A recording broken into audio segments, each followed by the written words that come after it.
Assalamu alaikum and welcome to your weekly edition of Morning Break. I'm Naveen Raza. And I'm Hamera Mirza. As usual this week we will be discussing various current topics as well as our regular features Ask the Life Coach and Book of the Week. Later on in the show we will also have a special guest that will be talking to us about a new movement in the spoken word, which we're really looking forward to, aren't we, Hamera? But first it's time for Hadith of the Week. So Hamera, which Hadith are we discussing this week? Okay, this week we are discussing a Hadith from Imam Ali alayhi salam, and it is perfume yourselves with the fragrance of seeking forgiveness, lest the stench of sins pollute you. And what I really like about this is how beautiful our Imam, our first Imam, explains the idea of kind of, seeking forgiveness. He describes it as, perfuming yourselves and as a fragrance. And then you've got a complete contrast of talking about stench and sin. And so it's what I like is if you're going to, I know it's that, he's talking metaphorically, but if you were to think of that, it's kind of like the idea of literally, covering yourself head to toe with this idea of asking for forgiveness. And, we know that we've often discussed how highly that's recommended, constantly turn to Allah, constantly ask for forgiveness, etc. But I really like the way that this is, you can, you can picture things like scent of it smelling so sweet, and it seems like something that everyone can do, just to almost like revolutionize yourself. I love the imagery that he's used here, and I think that when you read the words of Imam Ali alayhi salam, they're always so poetic and they're really beautiful and powerful, and you look at it and you think no one else could have come up with something like that. I mean, it's so, the imagery that he's used, it's something that everyone can relate to. And if you look at it at the time that he was, this is 1400 years ago, until now, it's still something that applies to our lives today. So he's talking about something which is, everybody wants to smell nice, everybody wants to perfume themselves, and nobody likes a stench. So he's used very strong words, and he's shown us how powerful these two concepts are of forgiveness and of sin, because sometimes actually we can take it quite lightly, can't we? Like, oh, it's a small sin, it doesn't matter. But if you think about all the small sins that are building up, and if you think about how they build up a stench, and unless you ask for forgiveness, you can't wash away that stench. So it's, it just shows you that it's not something for you to take lightly, and it's something that every mu'min should look to adorn themselves with forgiveness and with purity. Absolutely, and also carrying on from what you were saying, no one likes to be standing near someone who smells, right? And so, and that's something that we all, you're conscious of, we're conscious of it ourselves, we want to make sure that we're clean, etc. And so, we need to look at the kind of side effects of the sins that we commit as well. And obviously, I'm not saying that if you commit a sin, you're going to smell. What I'm saying is, obviously people, in the same way, if you translate that, people don't want to be with you if you're that kind of person, and if you're the kind of person who's very humble, who's God-fearing, everyone wants to be with you. And so it's that same idea of, taking care of how you come across to other people and how you are internally as well. Yeah, and I think that the fact that he's used imagery and metaphor, it kind of sticks in your head, and also that you can understand it from all ages. So even a child would understand, perfume and smell, and obviously with adults as well. So it kind of transcends age, and it kind of goes across all ages, and it's something that you can always remember. And what I like as well about short ahadith, and I like to discuss and talk about short ahadith as well, because you can remember them, and it's not difficult for you to memorize them.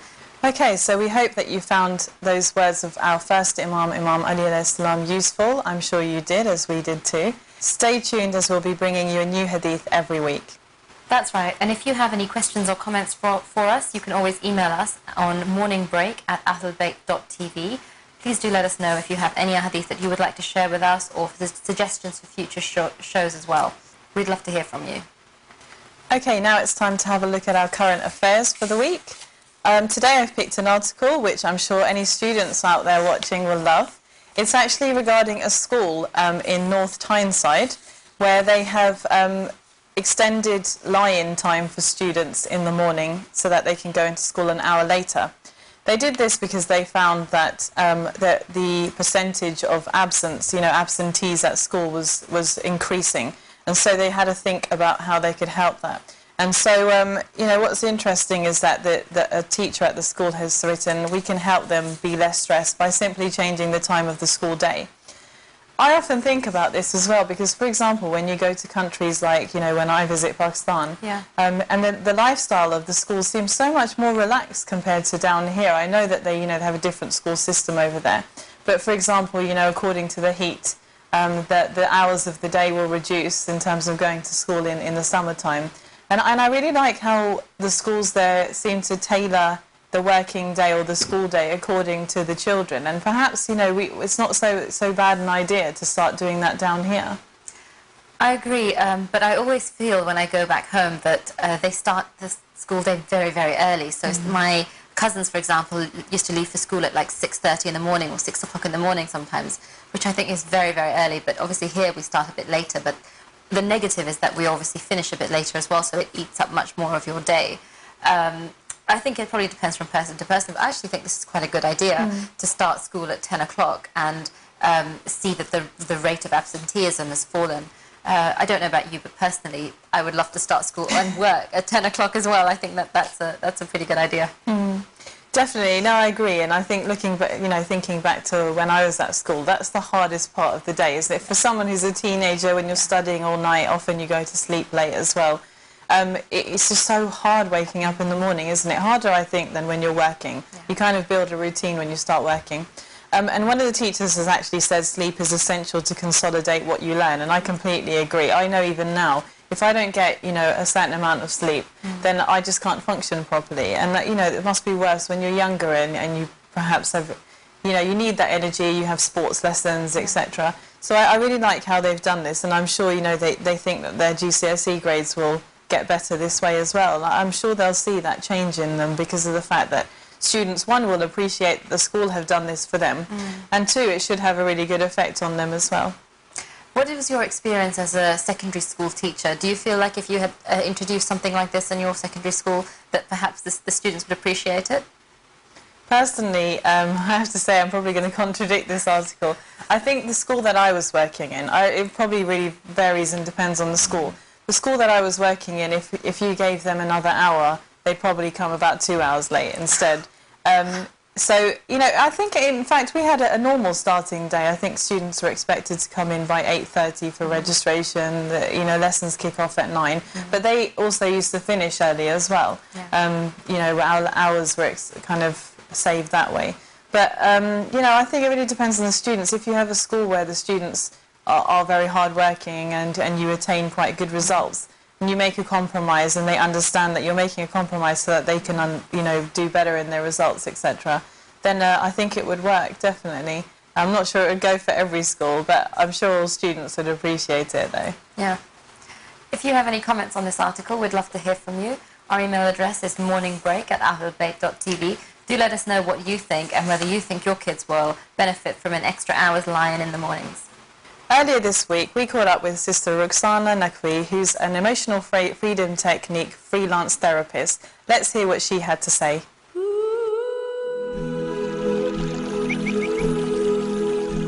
Assalamu alaikum. My name is Rukhsana. I'm a EFT, Emotional Freedom Technique practitioner. Emotional Freedom Technique, or EFT, if you want to say it in short, it's therapy which is very much like acupuncture without needles. And also what it does, it takes your emotions out of your body. Any stress, any anxiety, it will take it out as you tap on your body on some meridian points which are on your face or all over your body. It can cure lots of things, physical and emotional, especially mainly is anger, anxiety, stress, which normally these days people go through, in their lives. And also there are some sort of physical ailments like high blood pressure, headache, migraines, all sorts of traumas, physical or emotional. They are helped by EFT. A young lady in her 30s, she was suffering from this chronic cough, which she was suffering since 11 years, and nothing was helping her. But then I met her, somewhere, and I suggested to her that, it might be emotional. And she said, yeah, because she started that when she was having her university exams. And then we did a session, with the EFT.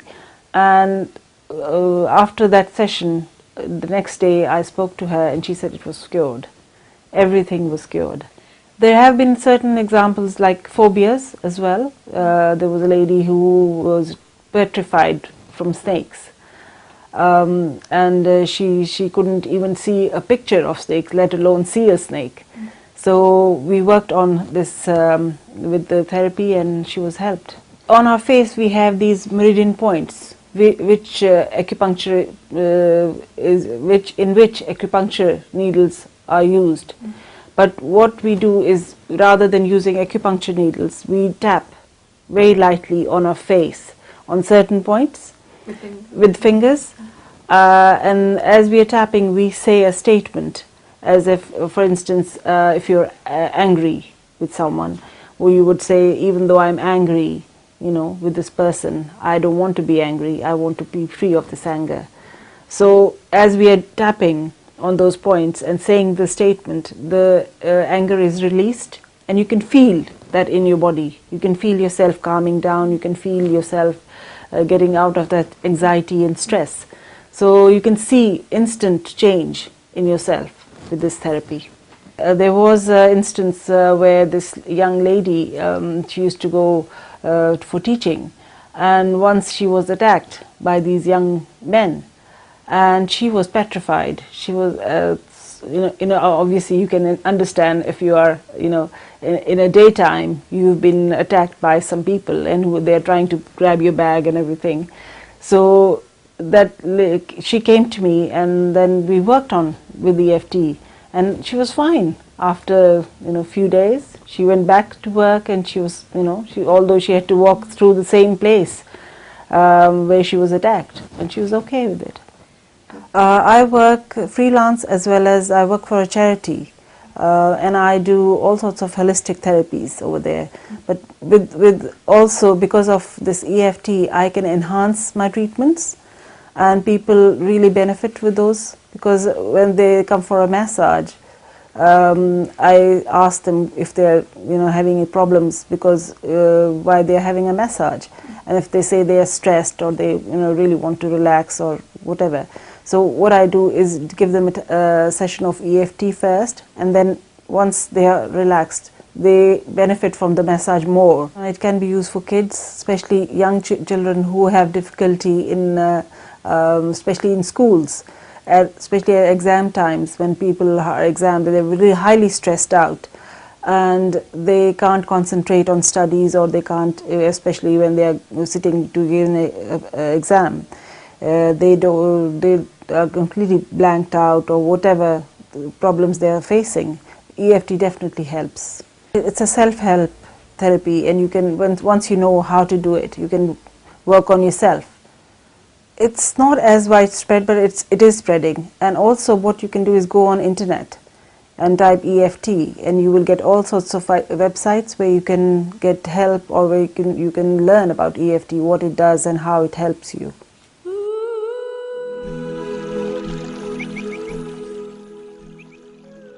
I didn't really know what emotional freedom technique was all about, but the first time I heard about it was actually through Sidra Zaidi, the first time I attended one of her life coaching workshops. And I thought it was really powerful way of kind of releasing emotions. It hadn't really occurred to me that that's something that you can consciously do, is to actually get rid of your emotions that you're building up in your, within yourself. So I thought that was interesting to watch. Definitely, I completely agree with you, and I think the first time I attended Sidra's workshop, I did feel like, oh, this is quite strange, I'm telling myself things that I want to change about myself, and often we don't actually stop and talk to ourselves, do we? And it feels a bit odd, but I think it's fascinating how you can, like you said, you release something that's particularly bothering you, or actually what I thought was really interesting about what she said is the fact that there's things that we kind of subconsciously are doing where we don't even realise the reason behind it. For example, the young lady who had a cough and chronic coughing and didn't realise that it was to do with the fact that, she was stressed about exams. That's when it started.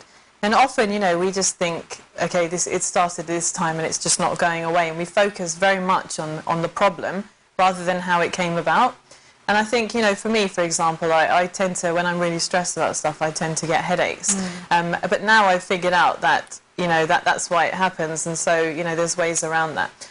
But, maybe one way to start exploring emotional freedom technique is to think about something that you want to release and then look into how you want to get rid of that. I think that our emotional well-being is crucial even to our physical well-being, and I don't think that we spend enough time linking the two. I don't think that we actually focus on our emotional well-being or our mental health at all, actually.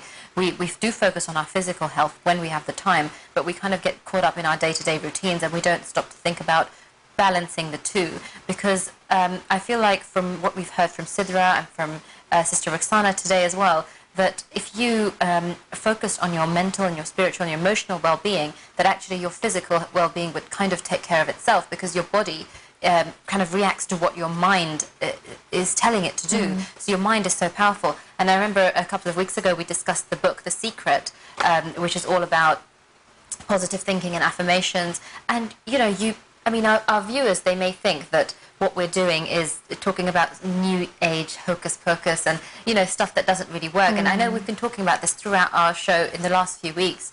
But I think if you actually try it, you see how many different types of therapists are out there that talk about holistic therapy. A few weeks ago, we had the hypnotherapist, Sister Zaidi, on the show. You may remember that interview.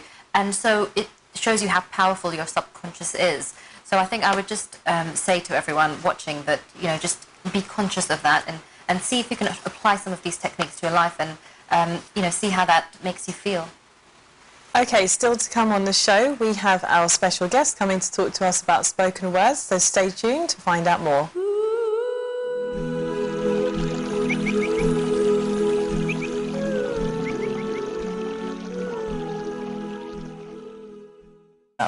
I love the imagery that he's used here, and I think that when you read the words of Imam Ali alayhi salam, they're always so poetic and they're really beautiful and powerful. And you look at it and you think no one else could have come up with something like that. I mean, it's so, the imagery that he's used, it's something that everyone can relate to. And if you look at it at the time that he was, this is 1400 years ago, until now, it's still something that applies to our lives today. So he's talking about something which is everybody wants to smell nice, everybody wants to perfume themselves, and nobody likes a stench. So he's used very strong words, and he's shown us how powerful these two concepts are of forgiveness and of sin, because sometimes actually we can take it quite lightly, can't we? Like, oh, it's a small sin, it doesn't matter. But if you think about all the small sins that are building up, and if you think about how they build up a stench, and unless you ask for forgiveness, you can't wash away that stench.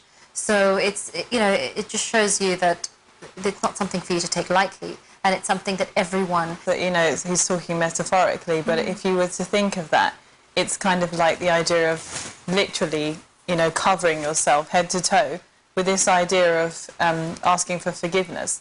And, we know that we've often discussed how highly that's recommended, constantly turn to Allah, constantly ask for forgiveness, etc. But I really like the way that this is... You can, you can picture things like scent of it smelling so sweet, and it seems like something that everyone can do, just to almost like revolutionize yourself. Discussing this week. Okay, this week we are discussing a hadith from Imam Ali alayhi salam, and it is perfume yourselves with the fragrance of seeking forgiveness, lest the stench of sins pollute you. And what I really like about this is how beautiful our first Imam, explains the idea of kind of, seeking forgiveness.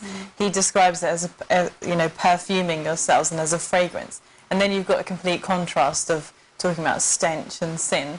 And so what I like is if you're going to, I know it's...